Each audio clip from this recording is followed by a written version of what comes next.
Hey, I'm Dr. Weber, and in this video, we're going to go over how to teach soccer skills and soccer games to youth and high school age students. These can be students with or without disabilities, so I would teach soccer the same way all the way around. First thing I'm going to do is make sure that my students are warmed up. I am going to either have them run or jog or walk with a buddy around the gym 5 times before class starts. Talk to each other, get to know each other, that type of thing. Get your heart rates up.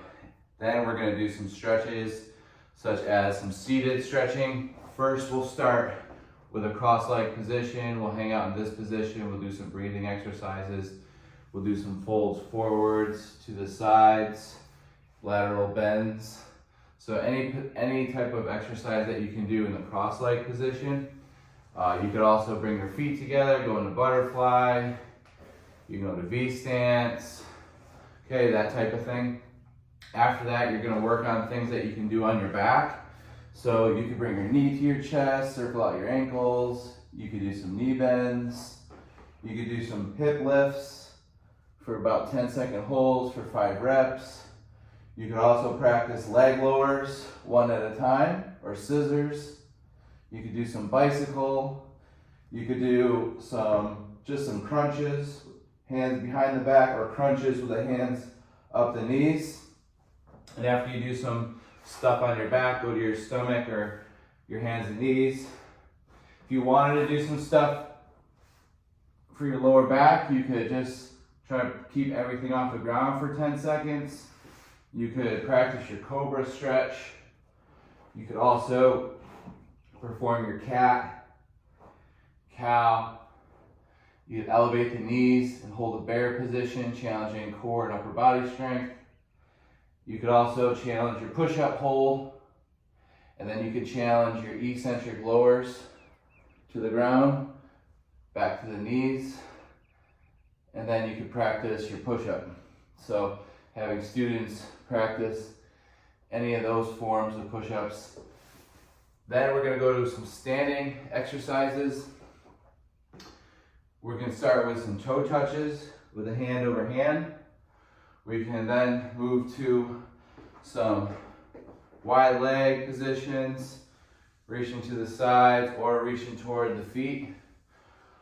Then we can do split stance position, just like that, with some isometric holds with our arms in the air, stretching out the hip flexors. After that, if you're looking for more exercises, you could do the downward dog push-up. You could do some hip rotations.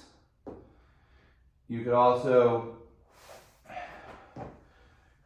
do some split squats, or if the student can't go all the way down, just go up and down just slightly. Okay, so those are some warm-ups you can do. That should take about 5 to 10 minutes of what I just did there. Then we're going to go into more dynamic. So we're going to have them either perform kickboxing or do some line drills. So kickboxing, teaching a 1, 2, 3, 4 pattern, and then adding in kicks, side kicks, front kicks, adding in some music and performing kickboxing. Or you can do some line stretches, line dynamic stretches, which could mean you could do some marching. Okay. You could do some knee hugs. You could do some heel to glutes. Okay. Or you could just do some heel to glutes just like that, or butt kickers. So I'm talking 15 yards down and then 15 yards back. You could also do side steps. You're going to want to perform side steps before your soccer because you're going to do lots of lateral movement. So making sure that you're doing side steps. And then beside that, you could do some skipping. You could do some hopping, maybe 3 on each leg going forward. So just say 3 hops forward. And then you could also do 3 hops to the side or hopping side to side.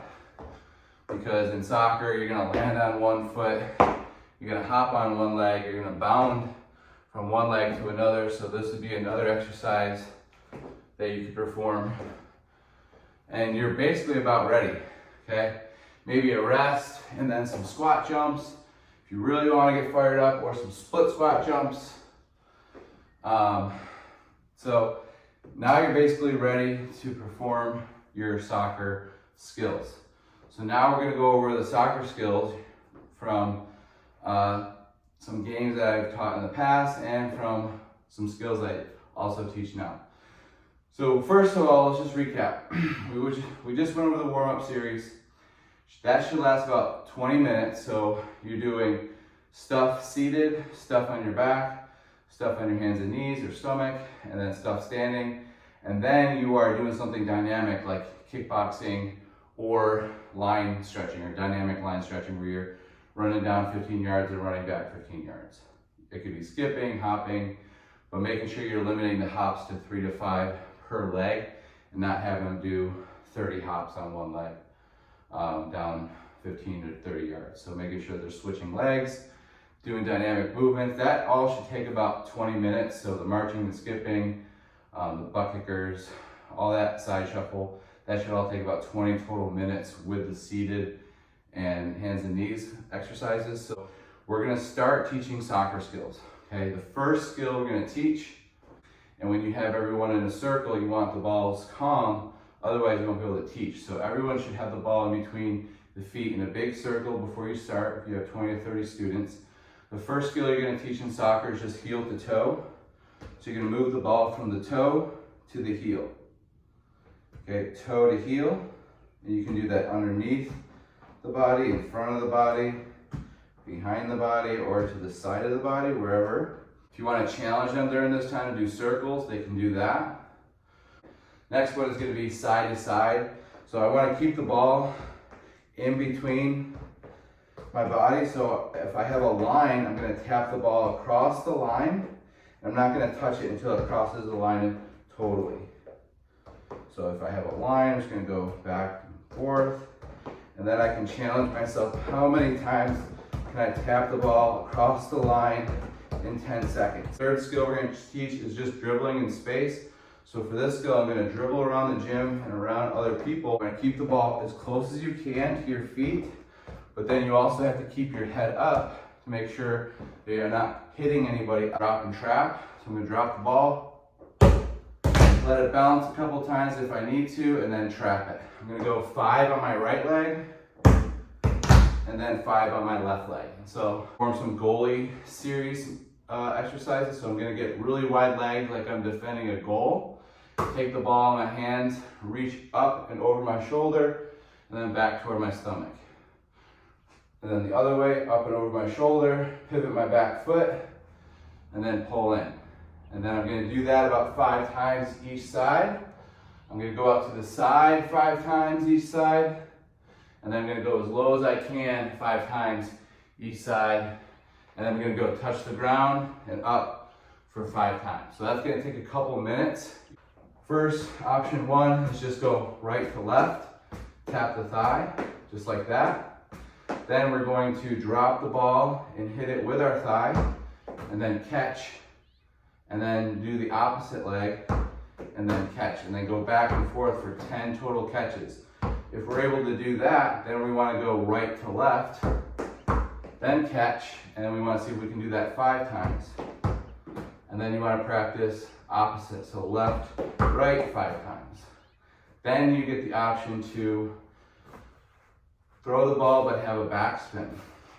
Spin the ball towards your body, then you're going to tap the ball and catch it with your right foot and then your left foot, and you're going to go back and forth just like that. If you can do that 5 to 10 times, then you can try right, left, catch, or left, right, catch. So dribble with flies, that's going to mean that everyone's going to dribble their ball around the court, and then you're going to designate 2 or 3 people that are flies. You can give them jerseys to wear, and they will try to knock the balls out of people's way as they're dribbling around in the space. Next game you can play is red light, green light. Red light, freeze. Yellow light can be some toe taps. And then green light, you're gonna dribble ahead, red light, freeze, or red light can be penguin, just like that. And then another optional game is Hungry Hippos, where you put all the balls in the center of the gym. So take 30 to 40 balls, put them in the center, have 6 to 8 groups on the outside with hula hoops.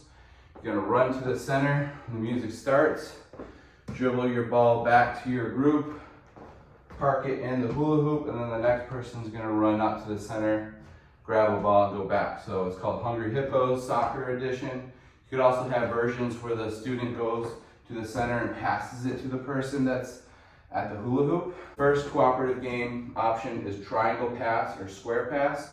So we want to keep the ball on the ground, inside of the foot, trap it, and repeat. Then we're going to pass while we're dribbling. So we're going to dribble in space with our partner or group, pass it to them, get the ball while we're dribbling, pass it to our friend or neighbor, get the ball back, perform give and goes, perform passing while dribbling. So now you're in space dribbling where other people are dribbling, so you have to watch out for other people. There's gonna be a lot going on. So that's just called dribbling and passing. The next cooperative game is gonna be a shot at net with cones. So what we're gonna do is we're gonna put 2 cones on the wall, and we're going to put them about 5 to 10 feet apart. And we're gonna practice from 5 to 15 to 20 to 25 feet away from the wall, or 5 to 10 to 15, 20 yards away from the wall. We're gonna practice trying to aim inside of the net or cones. So we're gonna perform our same type of pass technique with the inside of our foot. We're just gonna control the ball and try to get it into the net. If we get it in the first 5 times, we're gonna back up. Okay, so as soon as we get 5 total points, we're gonna back up. So wherever you start, make sure you back up after you're able to get the ball in the net 5 times. The next and last portion of the class is gonna be soccer games. So the first one will be keep away. So you get in your groups, you put one person will be in the middle, and they're gonna try to get the ball while the outside of the group is passing the ball away from the person in the middle. And then you're gonna switch out every 30 seconds. So regardless if they're able to get the ball or not, you wanna make sure you're switching every 30 seconds. Another game is 1v1 or 2v2. So you're gonna have 2 people versus 2 people, or 1 person versus another. And it's basically just keep away. So I'm gonna try to keep the ball away from someone else. So I'm gonna try to dribble away from you, and you're gonna try to get the ball and try to possess the ball. Or it can be 2 on 2. Me and this person are gonna pass it to each other and try to keep it away from another 2 people. And this is gonna occur with and around the gym. So you gotta keep your head up because you're gonna see other people in and around. So that's 1v1 or 2v2 passing game. And then we're gonna play knockout or flies if you'd like, again, or Hungry Hippos, or red light, green light. So you can bring it back to one of those games. And then the last option will be 3v3, using the gym for an actual soccer game and controlling with jerseys. And you'd have to go over rules and games expectations. You might have to cut other things early, but that would be your last option in teaching soccer. After 3v3, 7 on 7, after 7 on 7, 11 on 11, and that's how you progress for teaching soccer.